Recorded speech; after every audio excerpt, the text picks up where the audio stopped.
નમસ્કાર દર્શક મિત્રો, જ્યારે કોઈ નેતા સાથે એનો સમાજ હોય ત્યારે એનું વજૂદ પાર્ટી કે સરકારમાં કંઈક અલગ હોય છે. સમાજને સાથે રાખીને શક્તિ પ્રદર્શન થવા એ આપણે ત્યાં સામાન્ય વાત છે. નેતાઓ પોતાની સાથે સમાજનો એક મોટો વર્ગ છે તેવું દેખાડી દેવા મહાસંમેલનો કરે, જેનાથી સાબિત થઈ શકે કે સમાજના લોકો અડધી રાત્રે પણ એમના એક અવાજે હાજર હોય છે. વાત કરવી છે અલ્પેશજી ઠાકોરની, જેઓ સમાજ સુધારણાના આંદોલનમાંથી જન્મેલા નેતા છે. સમાજ સુધારણાની વાતો કરીને બે વાર ધારાસભ્ય પણ બન્યા. હવે ફરી સંમેલન યોજીને પોતાની તલવારની ધાર કાઢી રહ્યા છે. ક્ષત્રિય ઠાકોર સેના અભ્યુદય મહાસંમેલન યોજી રહી છે, જેની સૌથી ચોંકાવરી વાત એનો સમય છે. સમાજમાં જાગૃતિ લાવવાના પ્રતિક રૂપે કાર્યક્રમ મોડી રાત્રે 3 વાગે યોજાવાનો છે. અલ્પેશ ઠાકોરની આગેવાનીમાં મળનારા આ સંમેલનમાં 2 લાખ લોકોને જોડવાનો દાવો થઈ રહ્યો છે, જેને શક્તિ પ્રદર્શન તરીકે જોવાઈ રહ્યું છે અને ગુજરાતમાં એની ચર્ચા થઈ રહી છે. ઠાકોર સમાજ વોટ બેંક માટે મહત્વપૂર્ણ છે અને આ કાર્યક્રમ ભાજપના એમએલએ તરીકે એમની સ્થિતિને મજબૂત કરી શકે છે. સંમેલન માટે મોડી રાતનો સમય પસંદ કરવા પાછળનો તર્ક એવો છે કે સમાજને જગાડવા માટે આ સમય પસંદ કર્યો છે. સંમેલનનો મુખ્ય ઉદ્દેશ્ય શક્તિ પ્રદર્શન નહીં, પણ સામાજિક સુધારણા, વ્યસન મુક્તિ અને શિક્ષણ પ્રસારનો છે. ત્યારે સવાલ એ થાય કે ઠાકોર સમાજના સંમેલનથી ખરેખર અભ્યુદય થશે કે કેમ? આ વિષય પર આજનું મહામંથન કરીએ.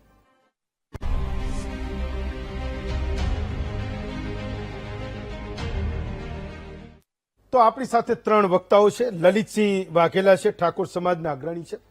ધવલસિંહ ઝાલા છે, બાયડના ધારાસભ્ય છે, અને તારક ઠાકોર છે, ઠાકોર સમાજના અગ્રણી છે. સૌથી પહેલા ધવલસિંહ, તમને સવાલ પૂછું છું કે આ સંમેલનનું નામ, એની ટેગલાઇન અંધકાર સાથે પ્રકાશનો સંકલ્પ, અભ્યુદય મહાસંમેલન, અંધકાર સામે પ્રકાશનો સંકલ્પ. હું તો તમને લોકોને સચેત કરવા માંગુ છું અને એ તમને દાયરામાં બાંધવા માંગુ છું કે તમારા સમાજને અત્યારે શિક્ષણની, જાગૃતિની, વ્યસન મુક્તિની ખૂબ મોટી જરૂર છે. ત્યારે જે લોકો, તમે લોકો જે આ મહાસંમેલન કરી રહ્યા છો, એમણે એ સમાજનો બોધ હંમેશા રાખવાની જરૂર છે કે કોઈ પૂછે નહીં પૂછે, હું તમને સવાલો પૂછતો રહીશ, હું તમને જગાડતો રહીશ કે સમાજને જેની જરૂરિયાત છે તમારે એ કામ કરવાનું છે. ગુજરાતમાં જેની ચર્ચા થઈ રહી છે કે તમે લોકોએ આને શક્તિનું મંચ બનાવ્યું છે.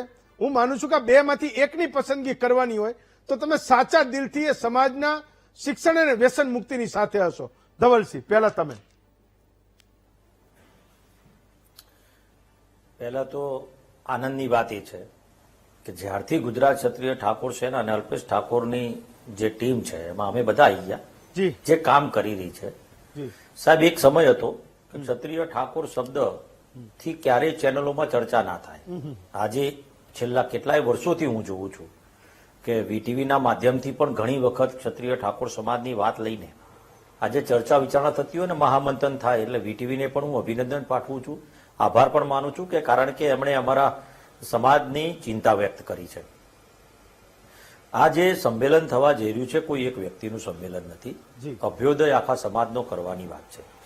અને વાત એ છે શિક્ષણ તરફ સમાજ આગળ વધે. આપ બધા જાણતા હશો, આપની ચેનલના માધ્યમથી આપના દર્શકો પણ જાણતા હશે કે કોઈ પણ વિકાસ કરવો હોય, કોઈ પરિવાર હોય કે કોઈ સમાજ હોય કે કોઈ કુટુંબ હોય કે કોઈ વ્યક્તિ હોય, તો એ શિક્ષિત વ્યક્તિ હશે તો ચોક્કસથી એનો વિકાસ થશે. નહીવત અંશે 1% એવો વર્ગ હોય કે જે ભણ્યો ના હોય ને એને સુખી સમૃદ્ધ થયો હોય.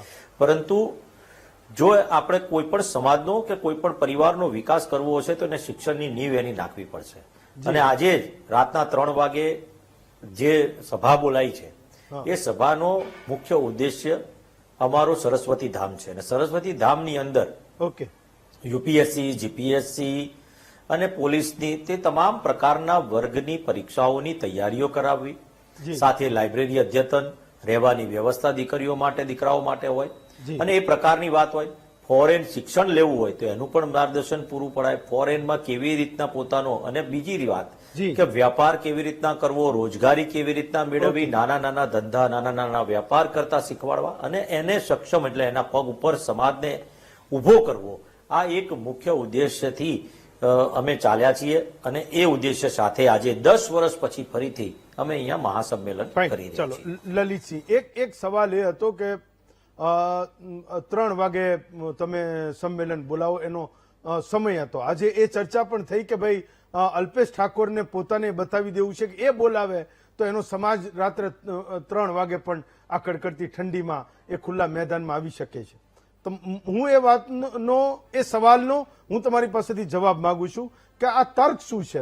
3 વાગે કેમ તમે બોલાવો છો? બિચારો એ ખેત મજૂરી કરતો સમાજ છે, પશુપાલન કરતો સમાજ છે, એના પણ પોતાના એક દિવસના કમિટમેન્ટ હશે, રોજનું લાવીને રોજ ખાનારા લોકો પણ હશે, ને તમારે એને 3 વાગે કેમ બોલાવા છે? આ ગુજરાત પૂછી રહ્યું છે, એના સવાલો છે. કેમ ભાઈ 3 વાગે તમારે બોલાવા છે? નમસ્કાર, ખૂબ ખૂબ આભાર હેમંતભાઈ સાહેબ આપનો. જી. આપની ચેનલમાં મને આમંત્રિત કરવા બદલ ખૂબ ખૂબ આભાર. જી. આ સંમેલન મોડી રાત્રે 3 વાગે મળી રહ્યું છે એનો કોઈ ચોક્કસ આઈડિયા તો નથી, પણ હું માનું છું ત્યાં સુધી કે ઠાકોર સમાજ એ ખમીરબંધતો સમાજ છે. જી.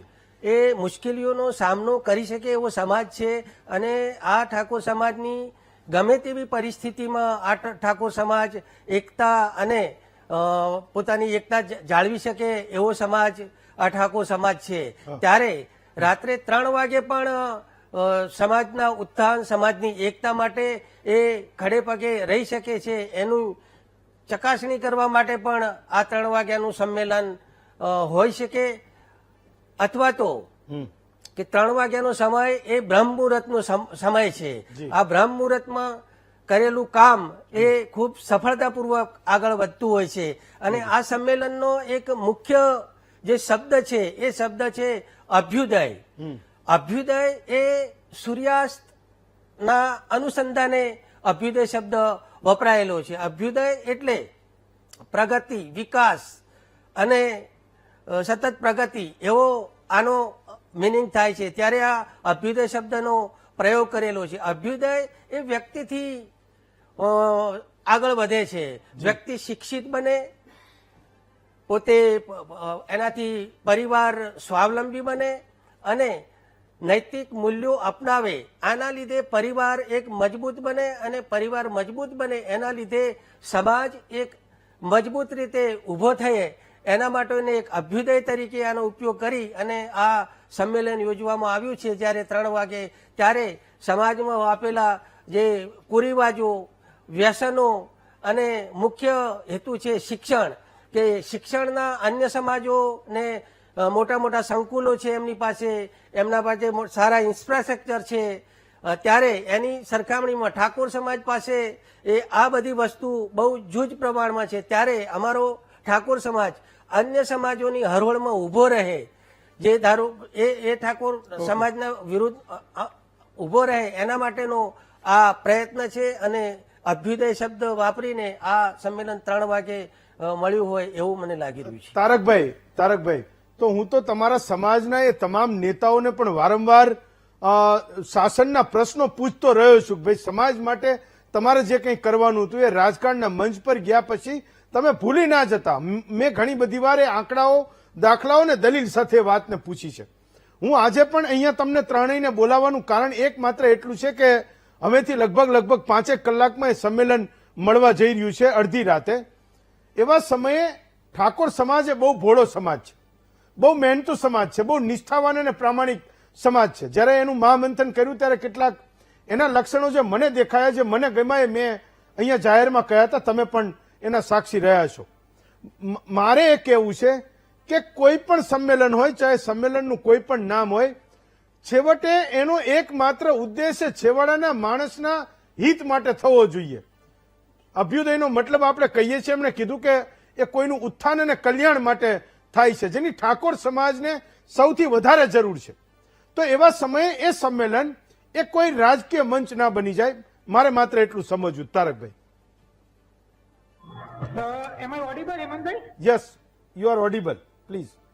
સૌથી પહેલા તો જેમ તમે વાત કરી, ગાંધીજીએ શબ્દ આપ્યો હતો સર્વોદયાનો, ગાંધીજીએ શબ્દ આપ્યો હતો અનટુ ધ લાસ્ટ. કે તમારો કોઈ પણ જે કામ હોય, કે તમારું કોઈ પણ એક્શન હોય, એ છેવાડાના સૌથી ગરીબ, સૌથી શોષિત, સૌથી વંચિત એ વ્યક્તિના વિકાસ માટે થઈ શકે એને વિચારીને તમારે નિર્ણય કરવો. હવે આજના સમયમાં જયારે આપણે 21મી સદીમાં છીએ, 2026માં, જી. અને આપણે આર્ટિફિશિયલ ઇન્ટેલિજન્સ ની વાત કરી રહ્યા છીએ જી. ત્યારે કોઈ પણ સમાજનો જો ખરેખર વિકાસ કરવો હોય, જી. એના સમાજમાંથી વ્યસન દૂર કરવા હોય, એના સમાજમાંથી કુરિવાજો દૂર કરવા હોય, તો બધી સમસ્યાની એક જ દવા છે અને એ છે શિક્ષણ. અને મારા મતે કોઈ પણ સમાજને જો શિક્ષણ ક્ષેત્રે આગળ વધવું હોય તો એના માટે બે વસ્તુ જોઈએ. એક વસ્તુ જોઈએ ઇન્ફ્રાસ્ટ્રક્ચર, જેમાં કોલેજ આવી જાય, યુનિવર્સિટી આવી જાય, લાઇબ્રેરી આવી જાય, શિક્ષણ સંસ્થાઓ આવી જાય. અને બીજી વસ્તુ આવી જાય કે સરકારે આ સમાજોને જે એમનો અધિકાર આપ્યો છે અનામતનો, એ અનામત મળવી જોઈએ. કેમ? ઉદાહરણ તરીકે પાટીદાર સમાજ જોડે આખા ગુજરાતમાં સૌથી વધારે શિક્ષણ સંસ્થાઓ હતી, સૌથી વધારે યુનિવર્સિટીઓ હતી, સૌથી વધારે અધિકારીઓ હતા, પૈસે ટકે સૌથી વધારે સુખી હતા. પણ તો પણ એમને એમ કહ્યું કે અમારા સમાજને જે જોવો એવું પ્રતિનિધિત્વ શિક્ષણમાં, રોજગારમાં નથી મળતું અને એટલા માટે અનામત લેવા નીકળ્યા અને ઈડબ્લ્યુએસ અનામત મળી. અને એટલા માટે મારું સ્પષ્ટપણે માનવું છે કે અમારા સમાજના જેટલા પણ આગેવાન હોય, પછી અહીંયા આગળ ગાંધીનગરમાં સરસ્વતી ધામ બનતું હોય, ભવાની ધામ બનતું હોય, કે પછી ઉત્તર ગુજરાતના અંદર જે સદારામ બાપાનું ધામ બનતું હોય, એ દરેક આગેવાનો જે શિક્ષણ સંસ્થાઓ શિક્ષણ માટે એટલે ઇન્ફ્રાસ્ટ્રક્ચર ડેવલપ કરે છે, એ બહુ સારી વસ્તુ છે. અને સાથે સાથે સમાજના એક યુવા તરીકે મારો એ સંકલ્પ છે કે સમાજને જે એનો મૂળભૂત અધિકાર નથી મળતો અનામતનો, એ અપાઈએ. જયારે આ બે વસ્તુઓ ભેગી થશે તો સમાજને એનો હક અને અધિકાર મળશે. અને બીજી તમે વાત કહી કે આ કોઈ રાજકીય મંચ ના બની જાય, તો હેમંતભાઈ જુઓ, આ જે મંચ કાલે આજે રાત્રે 3 વાગે લોકો ભેગા થશે, તો ત્યાં આગળ દરેક પાર્ટીના, દરેક વિસ્તારના, દરેક વિચારધારાના લોકો ભેગા થવાના છે. એટલા રાજકીય મંચ એટલા માટે ના કહી શકાય કારણ કે એક ચોક્કસ પાર્ટીના વ્યક્તિઓ નથી, ચોક્કસ વિસ્તારના વ્યક્તિઓ નથી, સમાજના વ્યક્તિઓ છે કે જે સમાજના શિક્ષણ પ્રત્યે લાગણીના કારણે ભેગા થાય છે.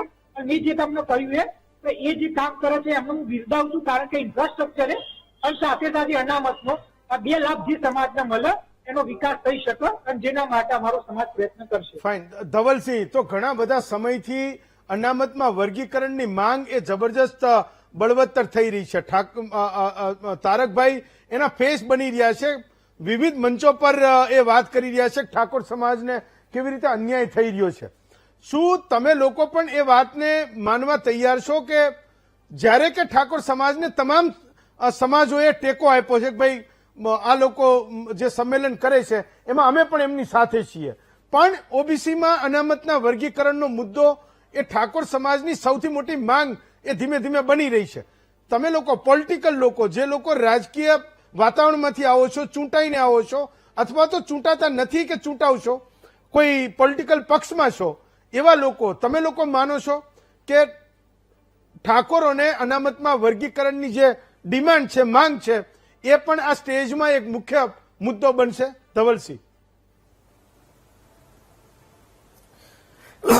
હેમંતભાઈ, તારકભાઈએ જે વાત કરીને એ મુદ્દાની આપ જે ચર્ચા કરો છો એમાં તો અમે અમારો લેટર પેડ આપીને સંમતિ તો દર્શાવી છે જી.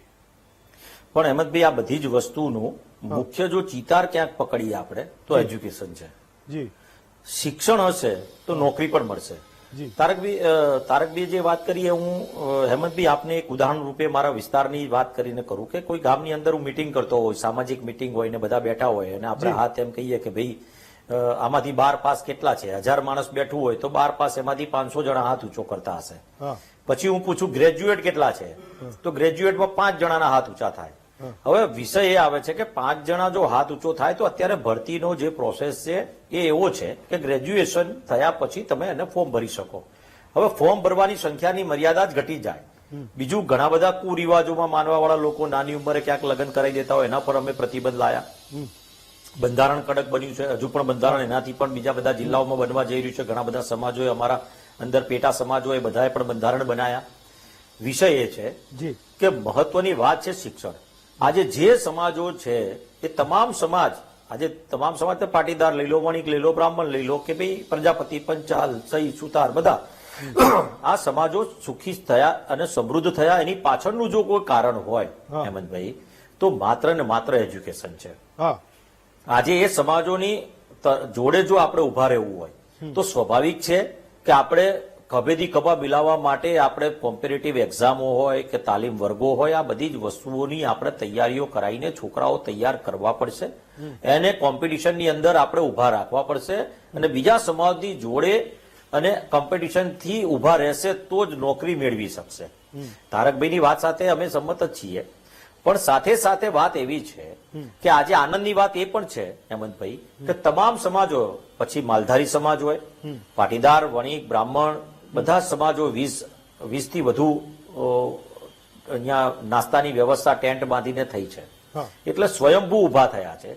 એ બધા જ આખા ગુજરાતના બીજા તમામ સમાજો એવું ઈચ્છી રહ્યા છે જે સુખી સમૃદ્ધ છે કે ભાઈ આ સમાજ ખૂબ મોટા પ્રમાણમાં છે અને આ સમાજ જો શિક્ષિત બનશે અને સુરક્ષિત એટલે પોતાના પગભર ઉપર પરિવારો ઉભા રહેશે તો ગુજરાતનો વિકાસ થશે અને ગુજરાતનો વિકાસ થશે તો રાષ્ટ્રનો પણ વિકાસ થશે. એ ક્યારે શક્ય બને? તો આપણે બધા જ એકબીજાને સામાજિક ભેદભાવ ભૂલીને મદદરૂપ થવું પડશે, તો જ દરેક સમાજનો વિકાસ થઈ શકશે. બીજી એક વાત કરું કે રાત્રે 3 વાગે રાખવાથી ફાયદો બી ઘણો છે. ફાયદો એ રીતે હું માનું છું કે દિવસ દરમિયાન આ સમાજ એવો છે કે હાજરી ઉપર ક્યાંક નોકરી કરતો હોય, કોઈ ગાયોને દૂધ ગાયો ભેંસો દોવાનું પશુપાલકનો હોય, રાત્રિનો સમય એવો છે કે એમને કોઈ કામગીરી નથી હોતી, નહિવત અંશે હોય છે અને એના માટે જ આજે રાતનો સમય પસંદ કર્યો છે અને ખાસ કરીને સમાજને જાગૃત કરવા માટે કે ભાઈ હવે તમારો સમય આવી ગયો છે. તમે બીજો સમાજ જયારે જાગૃત થઈ ગયો, બીજો સમાજ શિક્ષિત થઈ ગયો, બીજો સમાજ પગભર ઉપર ઉભો રહી ગયો, તો હવે તમે જાગો, તમે જાગીને તમારો અભ્યુદય કરો અને જેમ સૂર્યના કિરણો સવારના પરોઢીએ જેમ નવા સૂર્યના કિરણો પ્રકાશિત થશે તેવી જ રીતે હવેનો સમય આપણો શિક્ષણ તરફનો સમય થવો જોઈએ. આપણે બધાએ આપણા દીકરા દીકરીઓને ગ્રેજ્યુએટ બનાવવા પડશે. દીકરી સાપનો ભારો નથી, આ વાતને આપણે ભૂલાવી પડશે. દીકરી એ એવું કહેવાય કે 100 શિક્ષકને તારે, એવું કહીએ તોય ચાલે, એટલે એની ઉણપ પૂરી કરે. એટલા પરિવારને સુખી સમૃદ્ધ કરી શકે, પરિવારના દરેક વ્યક્તિને એ ભણાવીને સુખી બનાવી શકે એ દીકરી છે. એટલે દીકરીને પણ શિક્ષણ એટલા જ સ્તરે દીકરાને આપીએ છીએ એટલા સ્તરે દીકરીને શિક્ષણ આપવું પડશે, તો જ હું માનું છું કે આ સમાજનો સમૃદ્ધ કરી શકીશું આપણે. ધવલસિંહ, હું તો તમને એટલે સવાલો પૂછું છું કે તમે પોલિટિકલ માણસ છો, તમે અત્યારે ઇન્ડિપેન્ડન્ટલી બાયડમાંથી તમે જીતીને આવ્યા છો, પણ તમને સમાજનું પણ ખૂબ મોટું પીઠબળ છે. આજે લોકો સમાજમાં ચૂંટાયેલા લોકોને, નેતાઓને એ દ્રષ્ટિએ જોવા માંડ્યા છે કે તમારું પોતાનું એક કમિટમેન્ટ પૂરું થઈ જાય, તમારો એક રાજકીય ફાયદો પૂરો થઈ જાય ને પછી તમે સમાજને ભૂલી જાઓ છો, સમાજના કમિટમેન્ટને તમે પૂરા નથી કરતા જ્યારે તમારું કમિટમેન્ટ પૂરું થઈ જાય. તો મોટે ભાગે ગુજરાતના લોકો જે સવાલ કરી રહ્યા છે, માત્ર ઠાકોર સમાજ નહીં, આખા ગુજરાતના લોકો જે પૂછી રહ્યા છે ને, ચાહે એ કોઈ પણ સમાજનો નેતા એ સંમેલનને યોજતો હોય, ચાહે માત્ર ઠાકોર સમાજ નહીં, હું તો માત્ર મારું કામ કરું છું, તમને એક સર્કલ અને દાયરામાં બાંધવાનું કામ કરું છું. જાહેરમાં તમે ચૂંટાયેલા છો, તમને કોઈ નહીં કહે, પણ સમાજ પ્રત્યેની તમારી જવાબદારી એ તમારે ક્યારેય ભૂલવાની નથી. એ હું એનું ભાન કરાવું છું ને એ સવાલ હું તમને આજે આ 5 કલાક પહેલા પૂછું છું. Last 2 minute Dhavalsinh. હેમંતભાઈ, આપે ખૂબ સારી વાત કરી, પ્રશ્ન બી આપનો ખૂબ સારો છે. ભૂતકાળના રાજનેતાઓ આપે જોયા હશે, 15-20 વર્ષ પહેલાની વાત કરું છું, એ માત્ર પોલિટિકલી પાર્ટીઓ સાથે જોડાઈને કામ કરતા હતા. અત્યારે રાજકીય નેતૃત્વમાં બદલાવ આવ્યો છે. આજે છાતી ઠોકીને સમાજની વાત કરતા રાજનેતાઓ પણ પેદા થયા છે ને એ રાજનેતાઓ પોતાનું અંગત હિત છોડીને આજે સમાજની સાથે, અને સ્વાભાવિક છે કે કોઈ વ્યક્તિ સમાજમાંથી જ નેતા બનવાનો છે, કોઈ બહારથી આવીને સીધો નેતા બનવા વાળો વર્ગ હું માનું છું બહુ નહિવત અંશે હશે, 1% હશે. પરંતુ એમણે જે પ્રયત્ન કર્યા છે ને આજે સમાજની સાહેબ જીગર રાખીને લોકો સભા કરતા હોય છે. લોકો ડરતા હોય છે, કોઈ પાર્ટીના પ્રેશરમાં નથી કરી શકતો, કોઈ પાર્ટીના દબાણ આવે કે ભાઈ આવી સભા તમે ના કરતા.